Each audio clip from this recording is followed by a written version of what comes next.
você, está começando o conteúdo extra desta semana. Hoje é sexta-feira, dia 8 de agosto de 2025, e eu tenho o prazer em receber a doutora Tanaê Lacerda, em homenagem ao Dia do Advogado na próxima segunda-feira. Doutora, muito obrigado por ter aceito o convite, por sua disponibilidade. A senhora que é advogada trabalhista. Por que escolha, primeiramente, pela carreira de advocacia? E parabéns antecipadamente. Eu queria agradecer, primeiramente, boa noite aos ouvintes, agradecer o convite, e obrigada também pelos parabéns pelo Dia do Advogado, que é uma profissão tão incrível. A escolha do direito pela advocacia, primeiramente, você tem que gostar de pessoas. Eu acredito que você tem que ter vocação de lidar com pessoas, porque o tempo todo você está lidando com a dor. Então, a escolha da advocacia nada mais é do que um meio de lidar com pessoas. Eu falo que o direito é um instrumento para que eu possa cumprir aquilo que eu gosto, mas também cumprir uma missão que seria ajudar pessoas. Então, o direito foi apenas uma ferramenta para isso que eu utilizei. E na sua área hoje de atuação trabalhista, você estava me dizendo que tem, dentro da questão trabalhista, tem vários, vamos dizer assim, vários outros segmentos. Eu não sei se essa é a palavra, mas você pode me corrigir dentro das normas técnicas do direito. Sim, dentro do trabalhista, a gente acha que o advogado trabalhista, ele Ele pode, né, na realidade, fazer de tudo, né? Ele pode tanto fazer a parte de consultoria, quanto a parte de acidente de trabalho, mas dentro do direito do trabalho, existem vários segmentos que você pode acabar se especializando. Por exemplo, tem advogados que eles atuam mais na questão de metalúrgicos, tem advogados que atuam mais para bancários, tem advogados que atuam mais para motorista. Por que é importante você visualizar um advogado mais especialista? Porque existem leis, normas específicas, existem entendimentos de tribunais, existem todo um ordenamento para cada segmento dentro do próprio direito do trabalho. Na minha especialidade, por exemplo, é mais doença do trabalho e acidente de trabalho. Então, eles acabam tendo mais leis específicas também. Eu acabo não tendo só que estudar o direito do trabalho, eu tenho que estudar, por exemplo, direito previdenciário, eu tenho que entender muito sobre normas técnicas, um pouco de parte de medicina, por exemplo, eu tenho que entender que um acidente de trabalho que houve uma amputação, eu tenho que entender também que pode ter tido uma lesão no ombro. Então, você acaba entendendo um pouco mais de medicina. Então, não que um advogado que atue na parte do direito do trabalho num todo não vai ser bom. Com certeza ele vai ser bom. Mas quanto mais especialista de um segmento dentro do direito do trabalho, melhor, porque ele acaba tendo mais contato, mais conhecimento com relação àquilo. Qual que é a sua avaliação com a relação do advogado com a sociedade de hoje, na sua opinião? O advogado, ele vem para trazer uma igualdade, um desequilíbrio. Toda vez que a gente fala em uma ação, ou você pode até falar numa parte preventiva, você tem que olhar que existe um desequilíbrio ou então uma perda de uma dignidade de uma pessoa. A pessoa foi lesada e ela precisa, de uma certa forma, a gente está aqui, está no equilíbrio. Alguém lesou, seja o Estado, seja uma outra parte, seja uma situação, ou a própria lei, que talvez ela está indo contra outras leis, ela está lesando alguém. Você está aqui. O advogado ele vem para trazer a dignidade para a pessoa e para trazer essa parte de equilíbrio. Ele vem para reparar essas situações que pode vir estar trazendo algum malefício.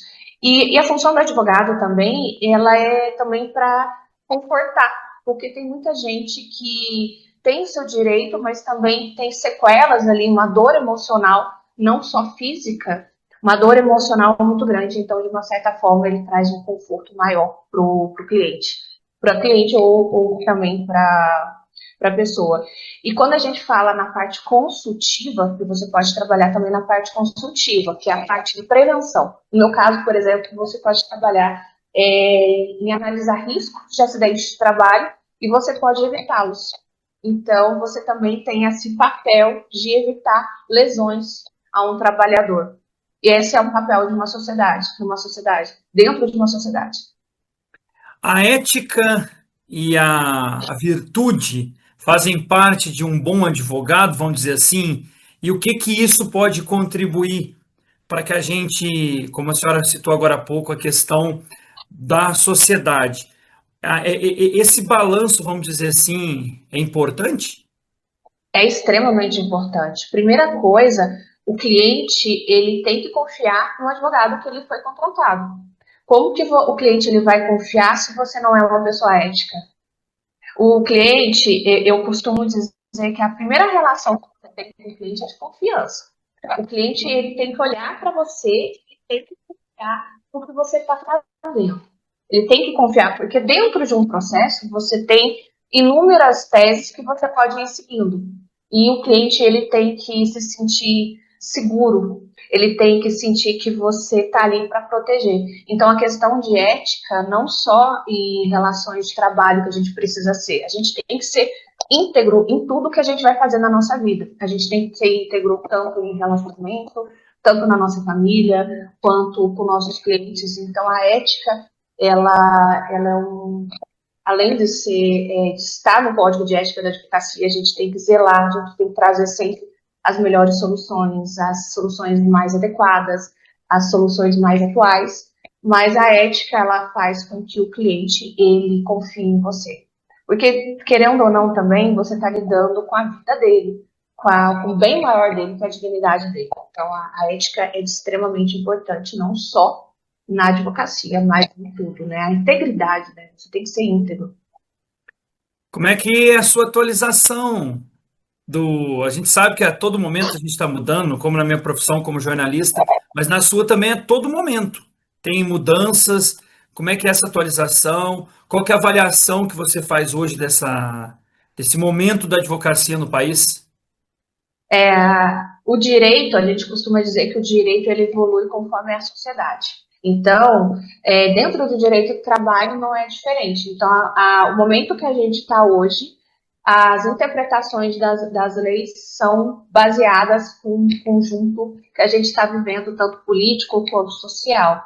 As atualizações, no meu caso, eu atuo em 3 TRTs diferentes, que cada TRT, por exemplo, São Paulo são dois diferentes, que é o TRT2 e o TRT15, e em Minas é o TRT3. Então, além de você sempre ter que estar fazendo curso, especialização, congresso, isso sempre estou fazendo, você também tem sites jurídicos, eu assino revistas não só brasileiras, mas também internacionais, mas também você tem que ficar sempre olhando todos os dias.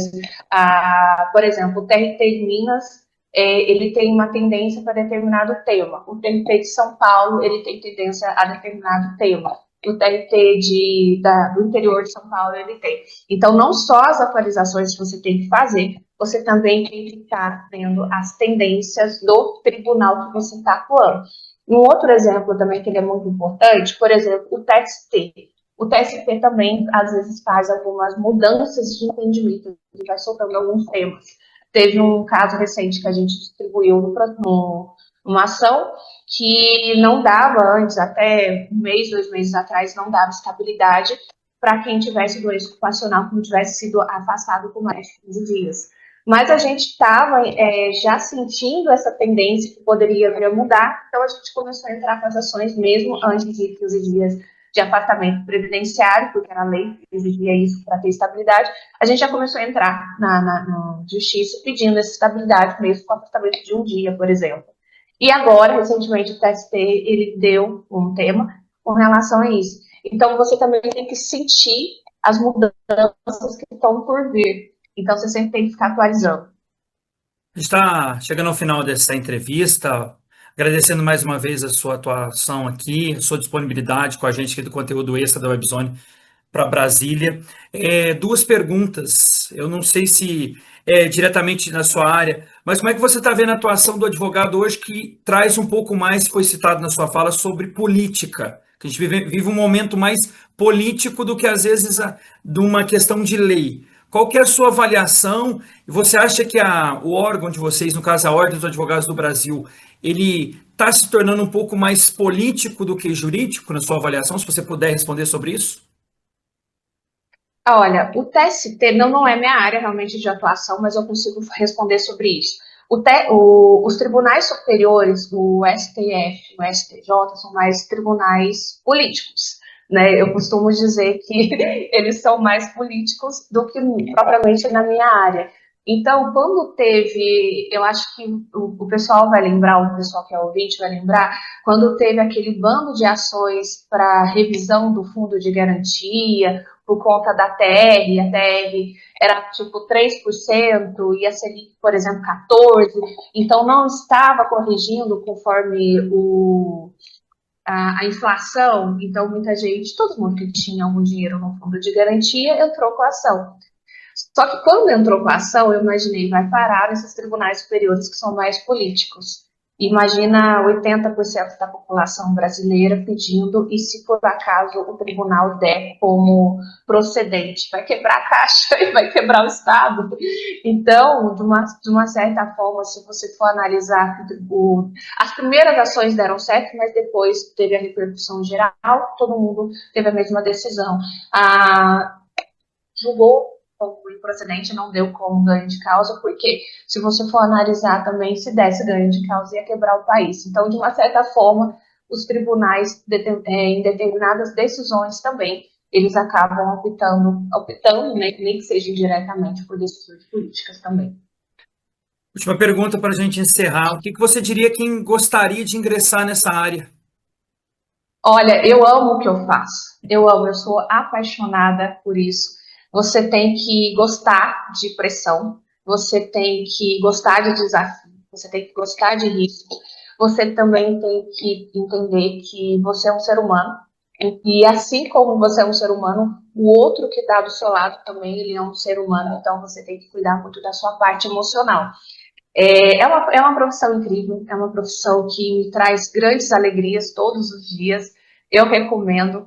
Cuide de si também, porque é uma profissão que ela vai te exigir, porque o cliente ele vem com uma carga emocional muito grande, então você vai ter que aprender a lidar com isso. Sempre se especialize, mas não só especialize na sua carreira, mas especialize também na parte emocional. E é incrível, eu não tenho o que falar, porque eu amo o que eu faço. Momento final, se você quiser deixar suas redes sociais ou sites do seu trabalho, do seu escritório, fica à vontade, doutora Tanaíla.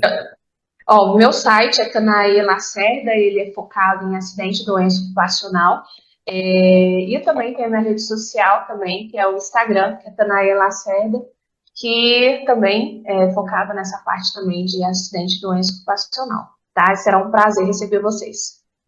Muito obrigado a todos. A doutora Tanaíla Lacerda, que é advogada trabalhista, falou um pouco dos seus conhecimentos. Parabéns a todos os advogados. Na próxima segunda-feira, dia 11, dia do advogado. A todos uma excelente semana. Fiquem em paz e curta as páginas do nosso conteúdo extra. Até a próxima.